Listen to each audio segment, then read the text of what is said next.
What's up? This is Travis McCoy. Hi, this is Ryan from One Republic. What's my favorite station? Authenticity Radio with Slade Suter.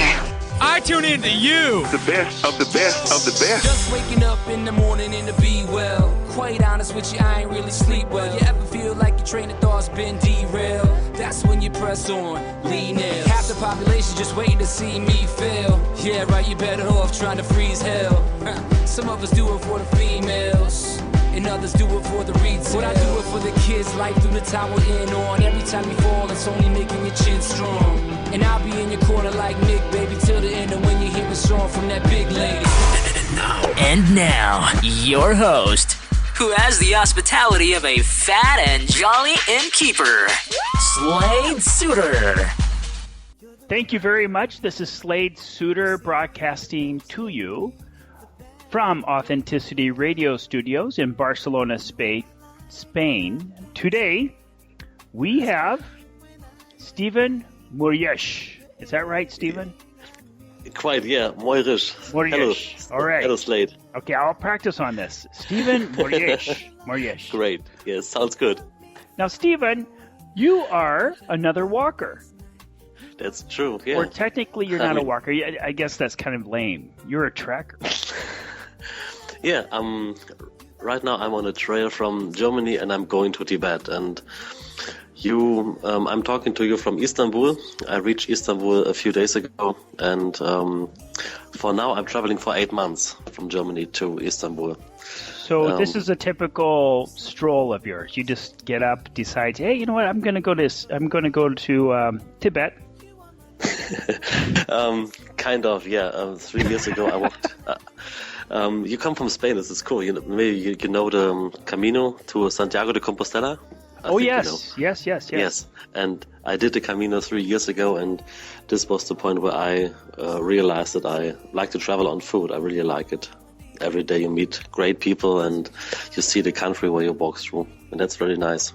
Okay, for our listening friends, the Camino de Santiago is in Spain, and it's actually all the way across Europe. There's many different tracks, but they kind of coalesce in Spain, crosses the Pyrenees Mountains, and goes all the way over to Compostela.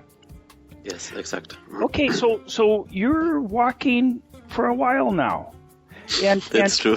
We just got in contact today through another social media. I believe it was Facebook today. Yes. And exactly. I was writing to one of my friends, Wijnen Boon, who's also on foot from the Netherlands to the pyramids in Egypt. Yeah, that's true. A great guy. I never met him, unfortunately. We just have contact on Facebook. We work for the same NGO, for Masterpiece, and to raise awareness for peace in the world. And the great thing about Wijnen is that he tried to find his places to sleep just to social media like Facebook, Twitter.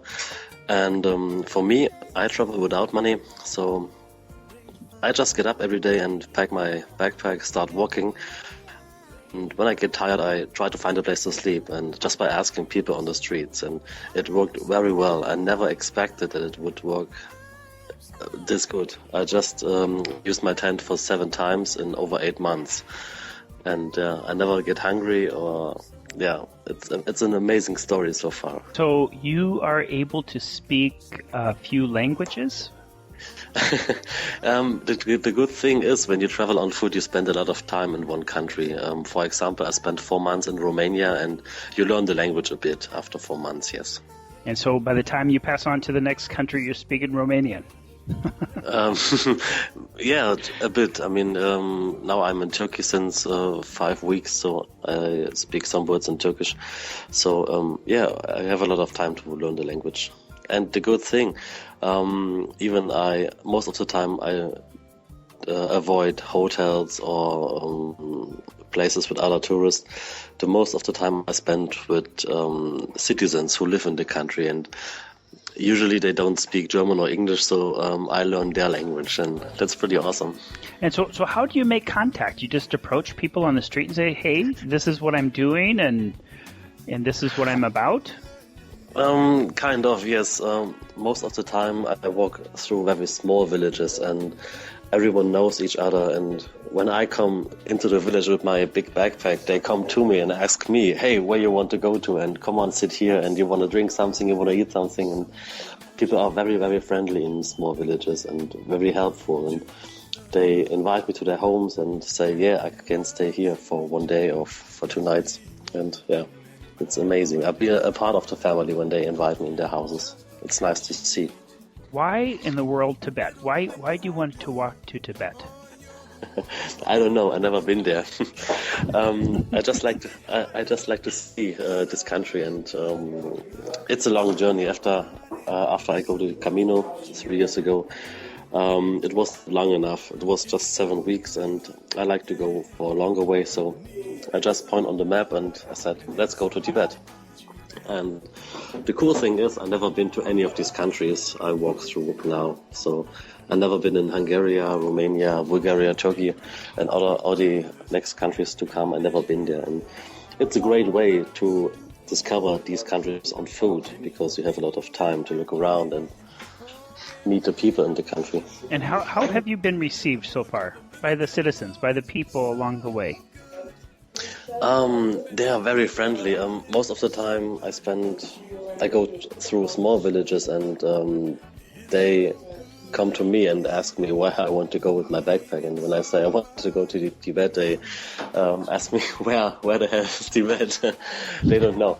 So sometimes I just say the name of the next city in 20, 40, 50 kilometers, and still they're shaking their heads. They don't understand why I want to walk. So yeah, but people are very excited when I talk that I come from Germany all the way on foot, and they really, and come on, sit here. They invite me to their homes, and it's amazing to see how they live. And yeah, we talk together, and this is what I like to see. I don't want to go to the hotels and hostels and speak with other tourists. I like to see the people who live in the country, and this is awesome. So you are walking for a masterpiece, is that correct? That's true, yeah. Right. Okay, so you are also sharing their message about bringing awareness to peace and conflict areas in the world. And Tibet and China happens to be one of them. Yeah, that's true. For me, it's not a political trip. I walk to Tibet, that's true. But I'm not for free Tibet or anything. I just want to raise the awareness that people say, okay, where you want to go to Tibet? What's going on in Tibet? And that's all I want, to raise awareness of this country. And it's up to the people that they inform themselves what's going on in this country. For people that want to track you and to follow you, what is your website, Stephan? It's pretty easy, www.ltt.lt. It stands for Long Trail to Tibet.longtrail. And there's a map, and I sent my position with a GPS tracker to the satellite, and everyone can see on the map where I am right now. And if people are willing to join me, they are welcome to follow me. Just send me an email, and when you have holiday 1-2 weeks, you can join me and walk with me for a while. So you do accept other people to walk with you? Yeah, it happens sometimes. Friends from Germany come over for 1 or 2 weeks and walk with me. Yeah, and sometimes when I pass places, people join me and they say, yeah, I'm not going to do something for 1-2 days, and they join me for a few days. Okay, so all the meals and the food that you're eating is provided by the hospitality of the country that you're walking through. Yes, exact. Yes, and it works great. I never expected that it worked that way. Yeah, I have prepared myself for a long time, for a hard time. I thought my journey would take maybe 2 years, but I found so many great families who said, "Yeah, you can stay here in our home for 1-2 days, or even for a week." And so it comes that I spent a long time in Romania, and I think I will spend a long time here in Turkey.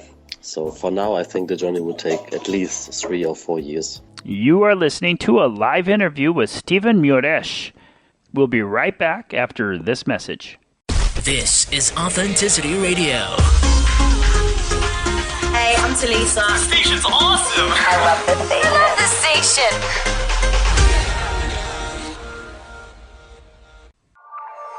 Authenticity comes in one flavor, the real you. For a workshop or seminar in authenticity or conflict resolution, contact www.authenticityradio.com. Hi, I'm Pixie Lawson. Authenticity Radio. You are listening to Slade Suter. And now we return to a live interview with Stephan Meurisch, who is walking from Germany to Tibet on foot. How is your health? Have you had any issues with your health? Sometimes now I'm a bit cold, but that's okay. So I think tomorrow or in the next days I'm fine again. Sometimes it happens, but it's the second or the third time that I'm a bit ill. Yeah, but no big deal.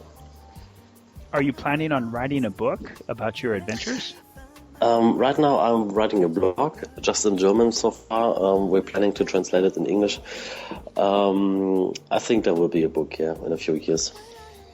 Atta go. I can't wait to read it. Thank you. Will I have to learn German?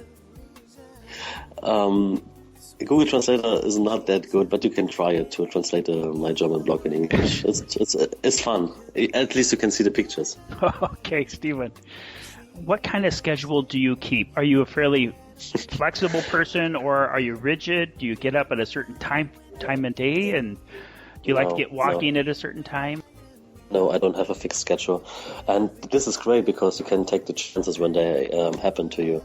Sometimes I just start walking, and after 5-6 kilometers in the very next village, people invite me to their homes, and I can say, I would like to join you. So I don't have to say, no, sorry, I have to go on because in 2 hours I have to be in the next city or somewhere.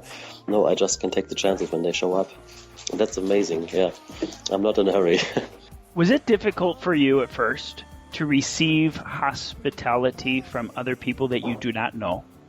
Yeah, this is a great point, right. It was very hard for me in the first weeks and even months to accept what people are willing to give, because, as I said, I travel without money, and all I can give is my story to tell. And people are so friendly. They have such a great hospitality. They give me food, a bed, and every time the family do something, I be a part of the family. So when the family decide to go out and to the cinema or to visit friends, they say, come with us, and it's amazing. I'm so grateful for that. Have you given talks to any schools or organizations along the way? Yeah, I do. Whenever the possibility show up, I go to school and talk to the kids. It happens 4 times so far in every country. And it looks like by the GPS tracker that you are about ready to leave Europe, and you're going over into Asia very soon. You're going to have a big roundabout right ahead of you. Yes. When you look on the map, you will see 2 bridges over the Bosporus from Europe to Asia, but it's not allowed to cross these bridges on foot because many people jump off the bridge and make suicide. So the police said, we have to stop this. No more passengers on the bridge. So I tried everything. I spoke with the government and with the primer of the village, the mayor of Istanbul, and even he said, no, it's not possible to walk over the bridge. So we have to find another way. And when we cannot walk over the water, we have to go deep down below. And there's a tunnel in construction since a few years, I think.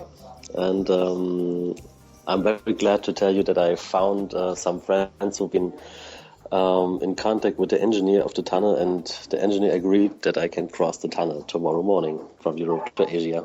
How awesome! This is pretty cool, yeah. I'm very glad. So you're kind of like the first. So you would be like the first person crossing this bridge that's not an employee. Yes, one of the first, exact, yes. Well, congratulations. Cool. Yeah, and so you're doing this. You're very flexible. You're trying to find your way. And when something blocks your way, you just find another way. Exact. You didn't give up. Mm-hmm. Yeah, no, it's true. I spent 3 weeks here in Istanbul, and it takes a long time to find a way from Europe to Asia, but now we made it, yeah. Okay, so tell us what other countries are you planning on walking through in order to arrive to Tibet? I don't know, from Turkey maybe I go directly to Iran or I go to Georgia,